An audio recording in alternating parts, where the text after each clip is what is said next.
কিন্তু আমরা আশা করিয়াছিলাম যে তিনি সেই ব্যক্তি যিনি ইসরায়েলকে মুক্ত করিবেন। আর এ সকল ছাড়া আজ 3 দিন চলিতেছে, এ সকল ঘটিয়াছে। আমরা আবার আমাদের কয়েকজন স্ত্রী লোক আমাদিগকে চমৎকৃত করিলেন।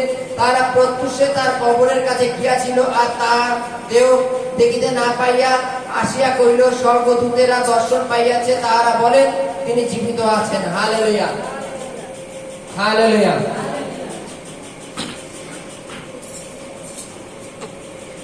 যদি কোনো ডাক্তারকে যদি দেখো যে তিনি হাসপাতালে ভর্তি আছেন বা নার্সিংহোমে ভর্তি আছেন, তুমি কি বলবা? ইনি ডাক্তার, এনারও রোগ হয়, তাই তো নাকি? তাই তো নাকি? খুব অল্প বয়স একটা ডাক্তার, অল্প বয়স একদম না, যেমন ডাক্তার অনিমেষ পাল ছিল, ওই আন্নাপাড়ায় বসতো, এরকম মোটা। উনি বেশি দিন বাঁচেনি, কিন্তু উনিও ডাক্তার ছিলেন, ভালো ডাক্তার ছিলেন। এখানে যীশু খ্রিস্ট ক্রুশে যাওয়ার পরে দুজন লোক যখন রাস্তাতে যাচ্ছিল, তাদের সাথে যখন যীশু কথোপকথন করছে, তারা কথার মাঝে তাকে বলছে যে যিনি এসেছিলেন, আমরা ভেবেছিলাম যে উনি ইসরায়েলের রক্ষাকর্তা, অথচ উনি আজকে ক্রুশে চলে গেলেন। হালেলুয়া। লাইনটা এখানেই, প্রশ্নটা হচ্ছে এখানে, আমরা ভেবেছিলাম উনি ইসরায়েলকে উদ্ধার করবেন, অথচ উনি এখন কালবেরি ক্রুশে চলে গেলেন। তাহলে কি করে উদ্ধার করবেন? হালেলুয়া। খ্রিস্টের অনুগামীর সংখ্যা কি কমে গেছে? বৃদ্ধি পেয়েছে।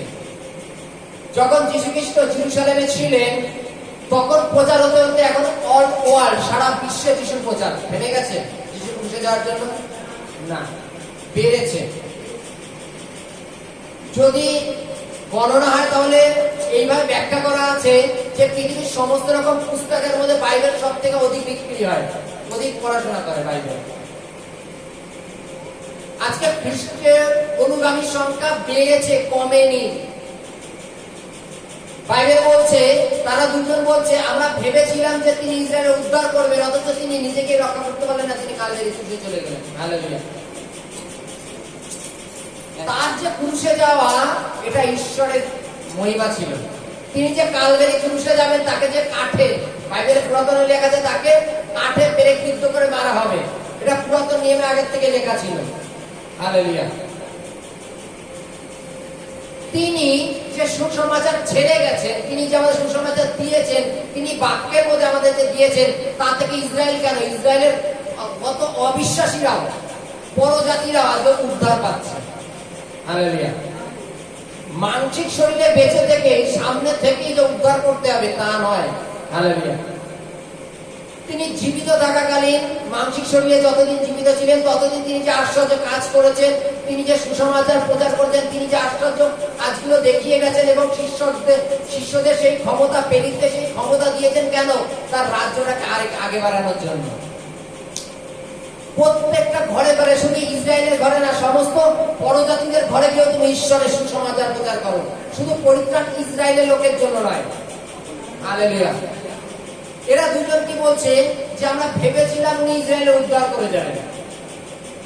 হালেলুয়া। এই উদ্ধার সম্বন্ধে আমরা যেন সঠিকভাবে বুঝি, উদ্ধার কাকে বলে। যীশু খ্রিস্ট যদি মানসিক শরীরে 33 বছরের জায়গায় মনে করেন আরো 10 বছর বেঁচে থাকতো মানসিক শরীরে, সেই 10 বছর বেঁচে থাকলেও যারা বাক্য মেনে চলে, তারা অলরেডি বাক্য মেনে চলে।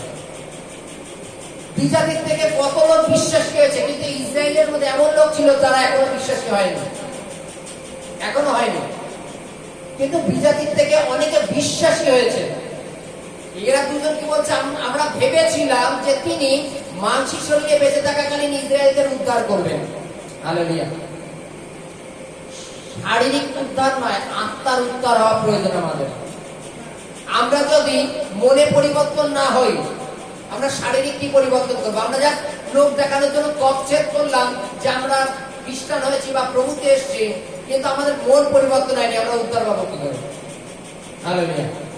পুরাতন নিয়মে লেখা আছে যে তকছেদ একটা মানে বাধা নিয়ম পূর্ণ করার জন্যই তারা করতো, কিন্তু প্রভুতে চলতে গেলে আমাদের মনটাকে পরিষ্কার হওয়া প্রয়োজন, পাপ থেকে ফিরে আসা প্রয়োজন। হালেলুয়া। বলছে যে তিনি ইসরায়েলের উদ্ধার করবেন। তিনি আজকে সুসমাচারের মাধ্যমে শুধু ইসরায়েল না, সমস্ত অল ওয়ার্ল্ড, অল বিশ্বকে উদ্ধারের পথে নিয়ে চলে গেছেন। পৃথিবীর প্রত্যেকটা কোনায় কোনায় ঈশ্বরীয় সুসমাচার প্রচার হচ্ছে। কেন? তিনি শুধু ইসরায়েলের উদ্ধার না, সারা পৃথিবীর লোককে তিনি ভালোবাসেন। হালেলুয়া। কেন বাইবেলে লেখা আছে তিনি জগৎকে প্রেম করলেন।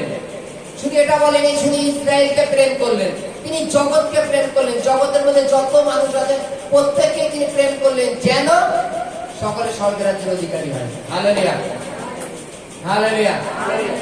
বাইবেলে কি বলছে? বাইবেলে বলছে যে আমরা এইরূপ না ভাবি যে আমরা যে মানসিক শরীরে বেঁচে থাকতে গেলে যে আমরা তাকে উদ্ধার করে সাইডে সরিয়ে নিয়ে যাবো। তিনি আমাদের যে বাক্য দিয়েছেন, অনন্ত জীবনের বাক্য, পরিত্রাণের বাক্য, উদ্ধারের বাক্য, সেই বাক্য যদি আমরা গ্রহণ করি, বাক্য যদি আমরা মেনে চলি, তাহলে তার মানসিক শরীরের প্রয়োজন নেই। তিনি আত্মিক ভাবে আমাদের পুরোপুরি ভাবে উদ্ধার করতে পারেন। Hallelujah, hallelujah, hallelujah. আমরা আরেকটু দেখবো লুক লিখিত